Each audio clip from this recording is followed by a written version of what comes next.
Isang cobra ang bumulaga sa isang residente ng San Felipe, Naga City. Sa sagingan na nasa likod ng kanyang bahay, nakita ang isang makamandag na cobra.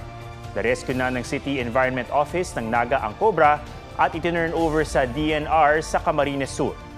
Asahan na raw ang madalas na paglabas ng mga ahas dahil maaaring nabubulabog ang kanilang tirahan kapag umuulan. Paalala ng mga otoridad, sakaling makakita ng ahas, huwag itong saktan o patayin. Hayaan lang ito kung hindi naman banta o di kaya'y ipagbigay alam sa otoridad. Mga kapuso, alamin ang State of the Nation.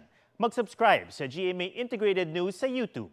Sa ating mga kapuso abroad, samahan niyo kami sa GMA Pinoy TV at sa www.gmanews.tv.